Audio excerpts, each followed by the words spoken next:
Bonsoir et bienvenue sur Jam Flumel. Ce soir, dans cet épisode, nous allons élucider différents points concernant les parcours de conscience, parcours d'éveil, parcours de flamme jumelle. Comme je l'explique régulièrement sur ma chaîne et lors de mes accompagnements, je ne suis pas celle à qui l'on doit donner du crédit, encore moins celle que l'on doit croire, mais plutôt un partage d'expériences dont je vous invite à vous inspirer si vous en avez la volonté, le courage et la curiosité. En aucun cas ne sacraliser ce qui sort de ma bouche, ce n'est que mon expérience, de mon prisme et mon point de vue que je vous expose dans la plus grande des transparences. Si vous vous y reconnaissez, si ça résonne, si ça prend forme dans ma bouche, c'est-à-dire que ce que je véhicule donne corps à ce que vous vivez et que vous n'arrivez pas à exprimer, c'est que vous êtes tombé au bon endroit, au bon moment, et que vous êtes tout à fait à même de choisir ce qui pourra vous servir. Le but de tout chemin conscient est de faire les choses par soi-même, pour soi-même, et en aucun cas d'attendre une quelconque vérité, un quelconque outil, une quelconque aide provenant de l'extérieur, auquel cas vous faites erreur et vous le découvrirez par vous-même. Si vous accordez du crédit à quelqu'un d'autre que vous-même, si vous donnez trop de pouvoir à quelque chose d'autre que vous-même, vous vous faites dominer à nouveau. Or, ce parcours de souveraineté d'âme est de retrouver assez de force en soi pour ne croire qu'en sa propre vérité et en aucun cas ne laisser ce pouvoir à qui que ce soit d'autre au monde, sans quoi vous vous coupez de ce lien le plus précieux en vous, qui est cet accès vers la connaissance, vers le tout, vers le un, vers le divin. Cette croyance en vous, c'est le savoir. Le savoir est primordial quand il dépasse la connaissance. Le savoir est primordial quand il dépasse la croyance.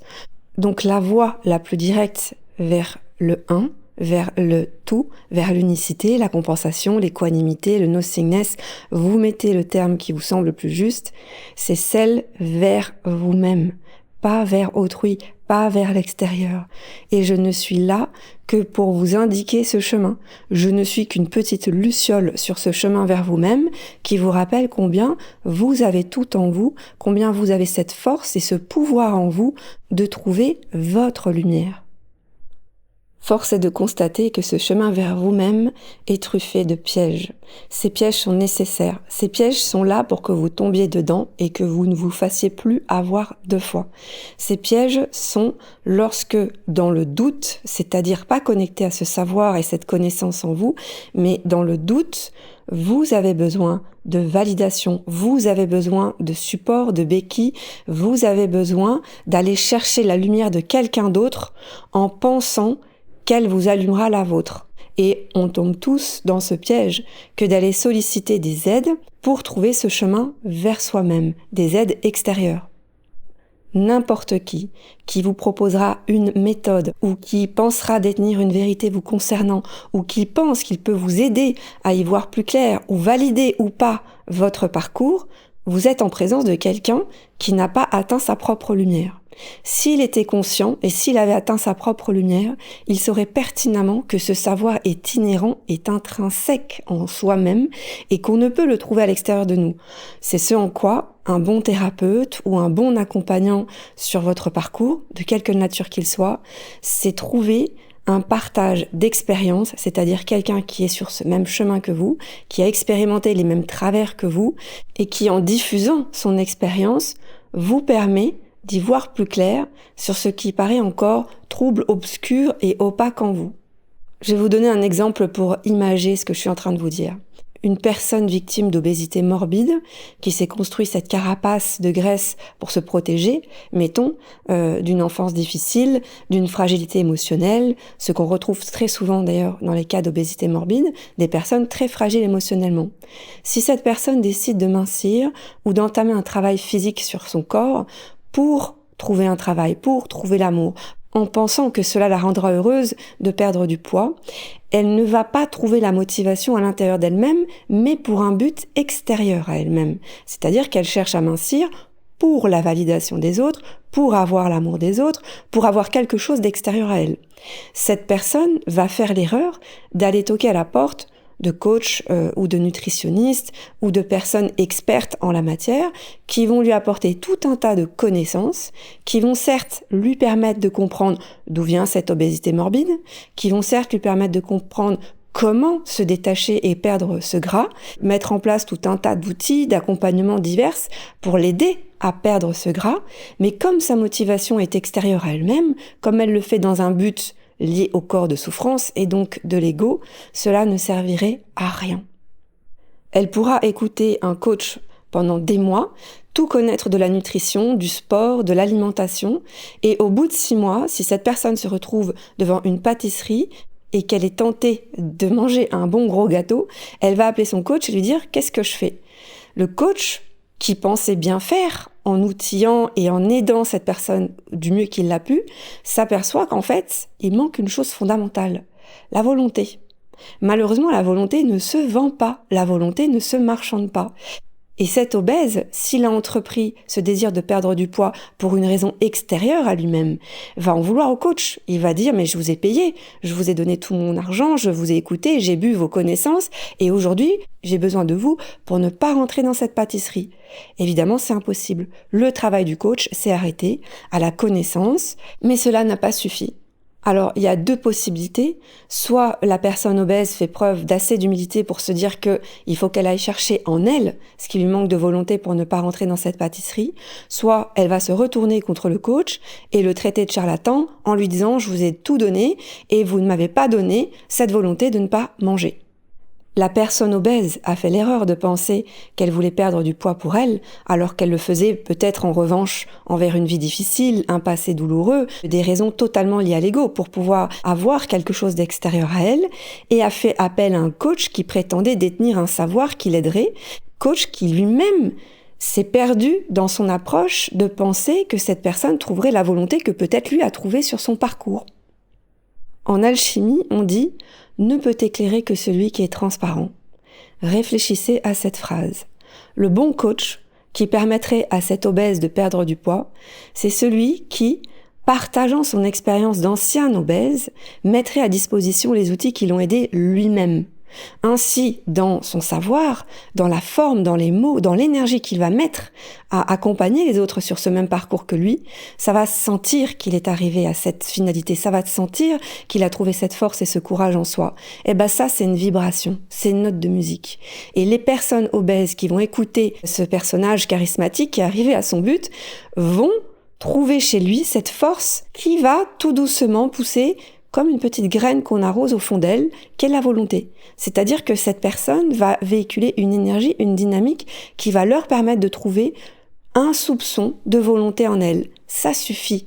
C'est ça dont on a besoin quand on veut perdre du poids, mettons, c'est de trouver des personnes qui ont connu les mêmes souffrances que nous, qui ont traversé les mêmes douleurs, qui ont des passés communs avec le nôtre, des fragilités émotionnelles communes, et quand on les écoute une fois qu'elles s'en sont sorties, on se dit « je peux y arriver moi aussi ». Et là, c'est intéressant. Il y a un partage, un équilibre dans le donner du coach et le recevoir du coaché. Pour cet obèse qui pense qu'il va retrouver la volonté en lui de mincir pour autre chose d'autre que lui-même, là aussi, il fait fausse route, évidemment. Tant que le désir de guérir, le désir d'avancer, le désir d'évoluer est stimulé par un gain ou un but extérieur à soi-même, on se trompe de direction. Et le meilleur moyen de le voir, c'est l'épuisement. L'obèse va perdre du poids parce qu'il pense trouver cette volonté-là par cette motivation extérieure à lui. Il va tout donner, il va s'épuiser pendant des mois, il va perdre du poids, il sera très content d'ailleurs. Donc on voit toutes ces personnes qui ont participé à des télé-réalités ou qui s'adonnent à des programmes Weight Watchers et compagnie. Ces personnes, si cette volonté ne vient pas d'elles, c'est très simple. Elles vont perdre beaucoup de poids et en reprendre les années suivantes. De la même façon que quelqu'un qui gagne au loto, et ça c'est prouvé statistiquement, ces personnes se retrouvent sur la paille quelques années plus tard. Quand les désirs sont liés à l'ego, quand le gain représente l'atteinte d'un but égotique, c'est l'épuisement physique pour l'obèse, c'est la faillite financière pour le joueur de loto. C'est exactement la même chose pour vous. L'obèse qui veut perdre du poids parce que quand il se regarde dans la glace, il ne se supporte plus. Il trouve qu'il y a une dissonance entre le corps qu'il s'est créé, même s'il y a une hérédité, en tout cas le corps qu'il supporte, sous lequel il voit une grande fragilité émotionnelle, et ce qu'il vibre au fond de lui est tel qu'il va trouver la force et le courage de s'en sortir.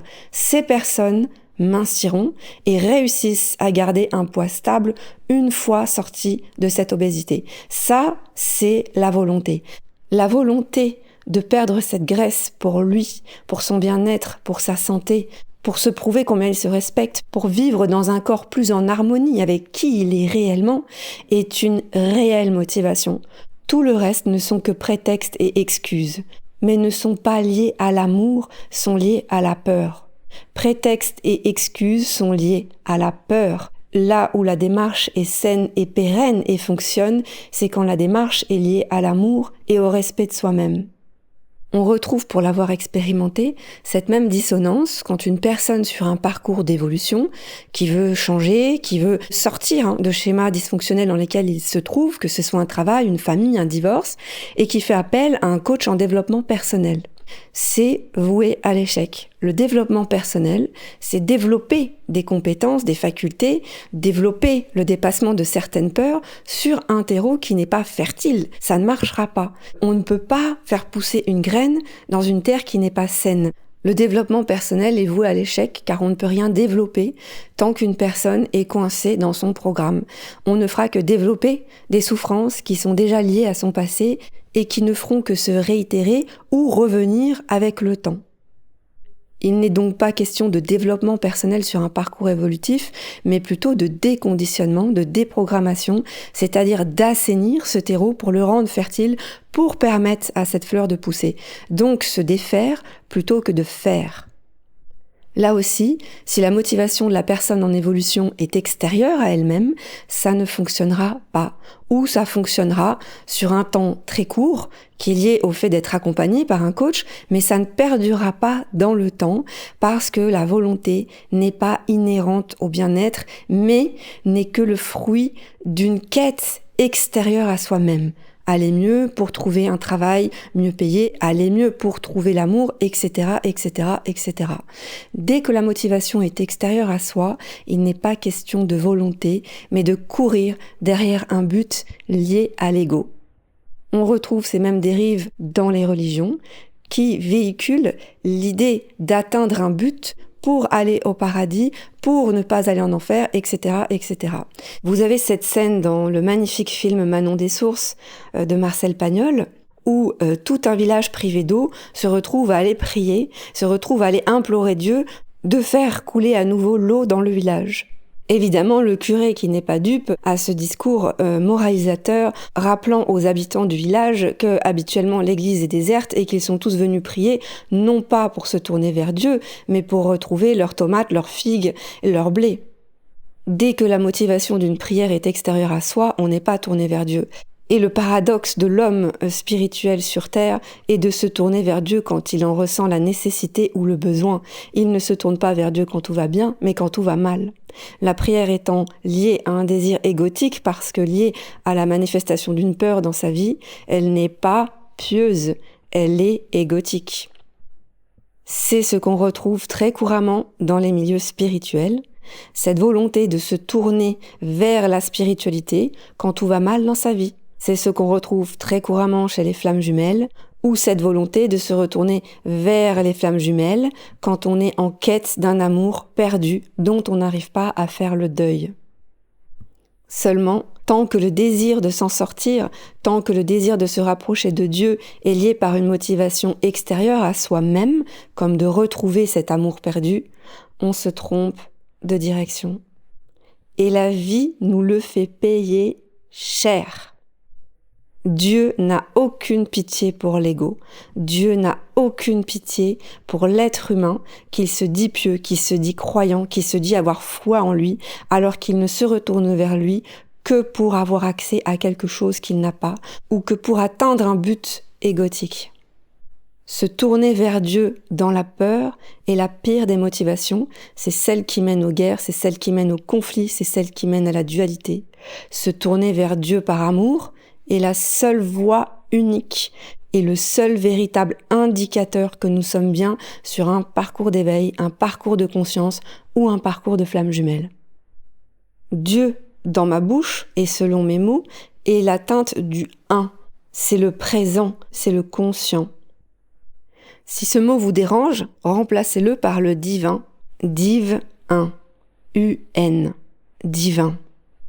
Atteindre ce un, c'est se défaire de ce qui nous polarise, se défaire de ce qui nous divise, se défaire de ce qui nous sépare.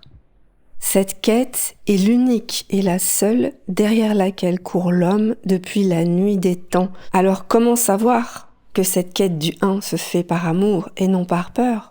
Comment être sûr, comment être certain que cette quête du un n'est pas motivée par un souhait, un désir, un besoin, une prière, un vœu ou l'atteinte d'un but extérieur à soi? Comment être sûr que cette quête du un n'est pas motivée par le désir de posséder l'autre dans le parcours de flamme jumelle?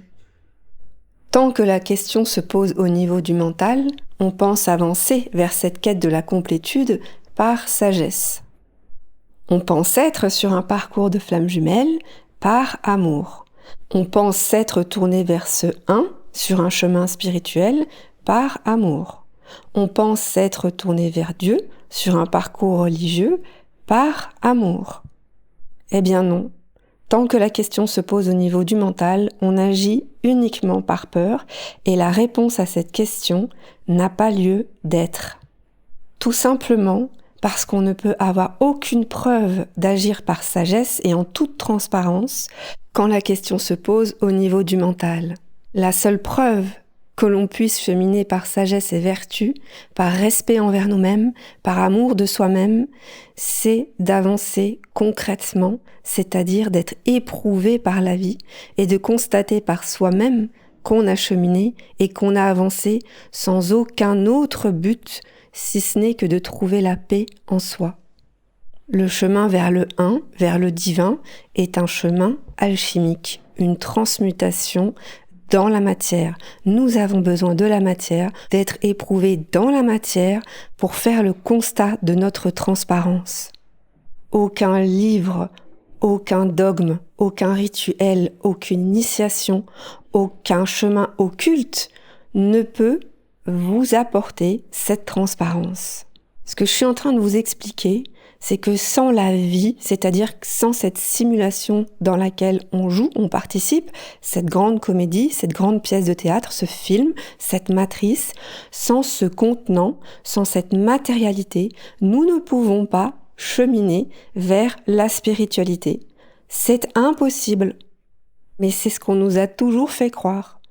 Ce que je dis dans ce podcast est assez profond et finalement peu de gens pourront le comprendre, mais je le dis quand même. C'est que sans l'épreuve de la vie, vous ne pouvez pas avancer sur un chemin spirituel. C'est juste une grande calomnie. La matière est donc la vie, est donc l'élément nécessaire à la transmutation d'une âme vers sa toute transparence, vers cette quête du un. Sans l'alchimie entre l'esprit et la matière, il n'y a pas d'équilibre. Sans cet équilibre trouvé entre l'ego et l'esprit, il n'y a pas de un. Sans ce cercle réunissant le yin et le yang, il n'y a pas d'unité. Les épreuves auxquelles nous confronte la matière, donc la vie, nous apportent les preuves de ce parcours initiatique, nous apportent la concrétisation, la matérialisation de la descente de notre esprit dans l'ego, de la descente de notre esprit dans notre propre matière, de cet état d'équilibre permettant la spiritualisation d'un individu au sein de sa chair. Ce ne sont que dans les mises en situation proposées par la vie que nous pouvons faire le constat de notre authenticité, de notre transparence, de notre sagesse acquise, de notre courage, de notre volonté, de notre détermination à vaincre nos peurs. Combien de personnes, que ce soit au nom d'une religion, de la spiritualité, des flammes jumelles, se prétendent être sur ces parcours, mais n'en sont que des théoriciens. Des diffuseurs de méthodes, de dogmes, de rituels auxquels on s'astreint en pensant un jour atteindre la lumière, en pensant un jour atteindre ce un, en pensant un jour trouver Dieu, en pensant un jour retrouver son autre. Alors il n'y a pas de bons, de mauvais, de méchants et de gentils.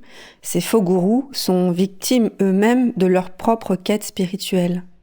Ils pensent être dans une mission particulière, être des élus, des initiés, être porteurs d'une vérité universelle qu'ils vont véhiculer sous couvert de pratiques, de rites, de dogmes auxquels on devrait s'astreindre pour atteindre la complétude, l'unicité ou l'éveil. Et tant qu'on cherche la preuve d'être sur ces parcours, tant qu'on est en quête de preuves d'avancer sur un chemin d'éveil spirituel ou de flammes jumelles, on alimente ces faux gourous en leur donnant à manger, en leur donnant un peu de notre crédulité et en leur donnant surtout du pouvoir. Regardez, les religions sont menées à des guerres lorsqu'elles veulent prouver que leurs prophètes ont existé, quand elles veulent apporter la preuve que leur prophète a pu exister, sans se soucier du fait que le message initial véhiculé par les prophètes était le même pour toutes les religions et était tourné vers un seul Dieu. Avancer vers Dieu est ce qu'on appelle un parcours de foi. Avancer vers le Div 1 est un parcours de foi. Avancer vers le 1 est un parcours de foi. Avancer dans un parcours de flammes jumelles est un parcours de foi. Tant qu'on cherche une preuve extérieure, une validation, une connaissance formelle ou une vérité sur notre propre parcours, notre propre rapport à Dieu, on est mené en bateau par ces faux gourous qui pensent nous aider. Attention, j'insiste bien, ces personnes pensent faire le bien. Elles pensent être là pour nous montrer la lumière. Le problème, c'est qu'elles ne nous aiguillent pas vers notre propre lumière. La foi, c'est avancer sans aucune preuve. Un parcours de foi, un parcours de vertu, un parcours de sagesse, c'est avancer sans preuve formelle, juste animé par l'intuition en nous que ce que nous faisons est juste, que ce que nous faisons est pour notre bien. Le challenge d'avancer dans cette vie est d'avancer dans le noir absolu, sans aucune preuve de la direction que nous prenons. C'est comme si nous étions tous aveugles, et le challenge de cette vie, c'est de trouver la lumière, ou alors de trouver la force d'ouvrir les yeux pour trouver notre lumière. Avancer dans le noir est donc une nécessité pour trouver sa propre lumière. En gros, sa propre lumière ne peut émerger que dans le noir. Sans aucune preuve, qu'en ouvrant les yeux, nous trouverons cette lumière. Et à chaque fois que nous cherchons la preuve qu'il n'y a pas de danger à ouvrir les yeux, que nous cherchons la preuve que cette lumière existe, nous accordons de la crédulité à ces faux prêcheurs de lumière, ces faux porteurs de lumière, qui nous incitent à nous détourner de cette route vers notre propre lumière.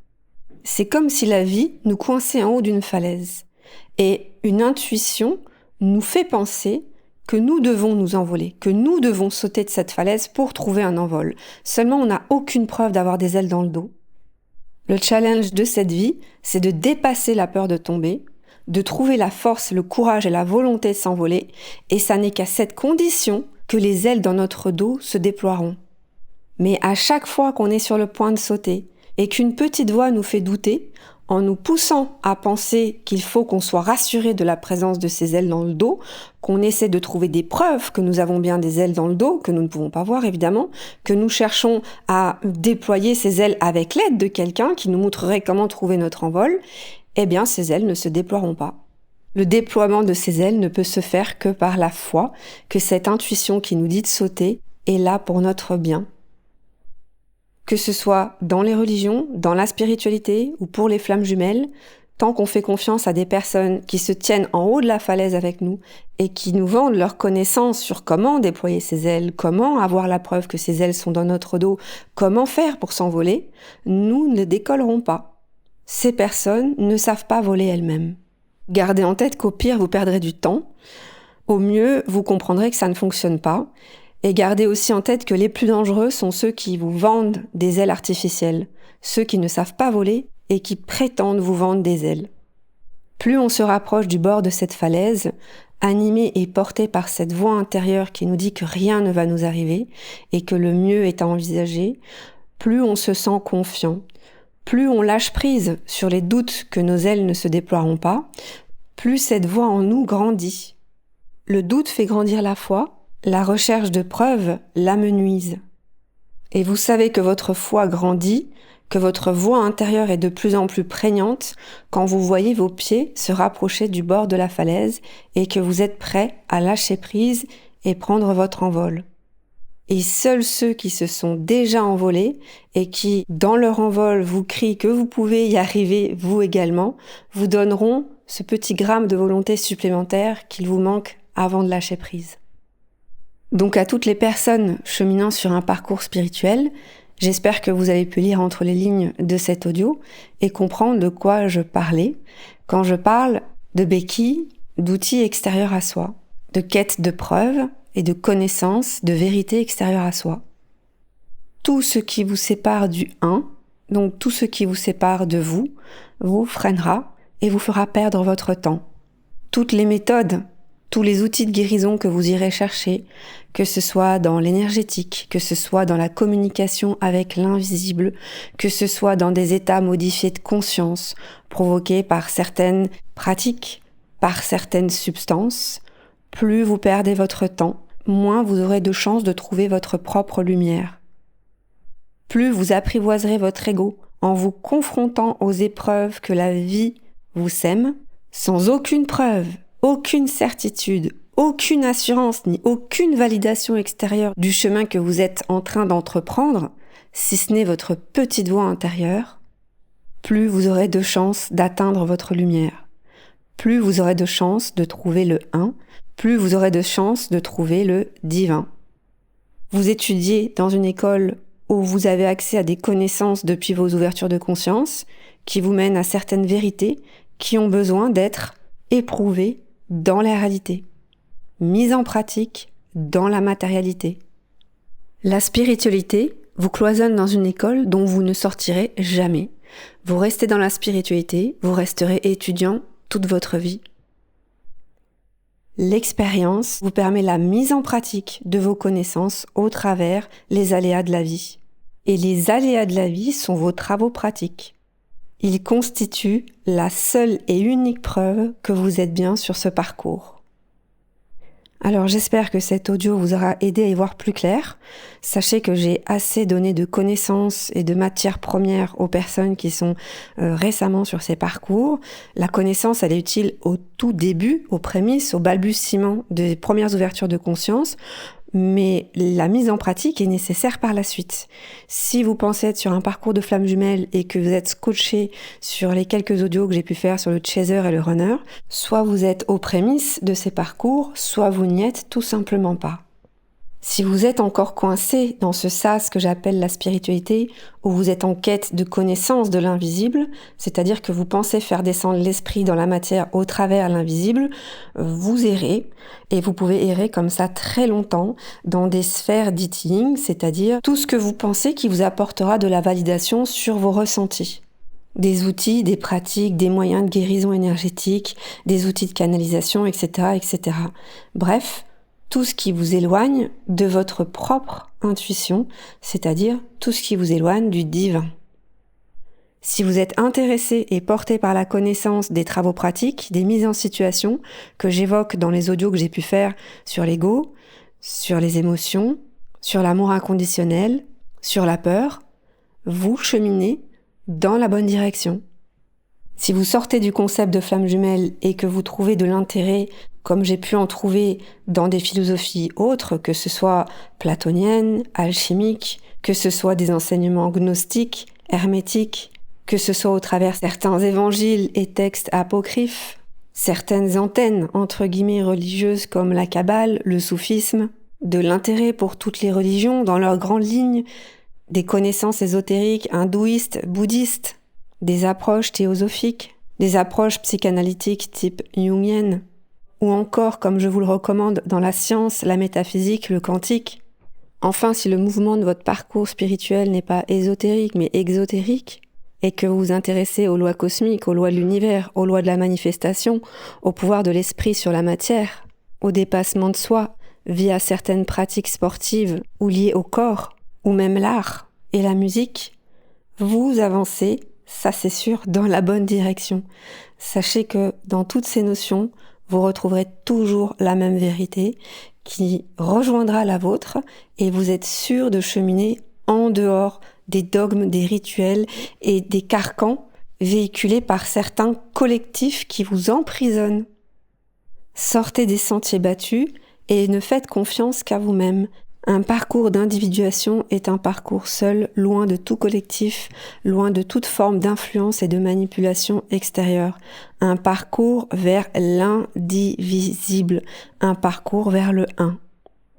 Et si par chance on n'en parle pas assez, mais vous feriez partie des 1%, ceux qui incarnent pleinement ce parcours, corps, âme, esprit, qui l'incarnent dans chaque seconde de leur quotidien, dont chaque minute devient prière, chaque heure conscience et chaque jour un éternel présent, dont chaque pensée, chaque parole, chaque action est sous le joug de l'observateur, le témoin, l'esprit en soi, celui dont la conscience le poursuit jusque dans le sommeil, jusqu'à l'aube de ses rêves, où il sait que demain n'existera peut-être jamais, mais que jamais ne meurt demain, celui dont jamais ne s'éteint la flamme, jamais ne s'amenuise la braise, celui dont la vie devient dévotion absolue. À celui-ci, je dis bravo.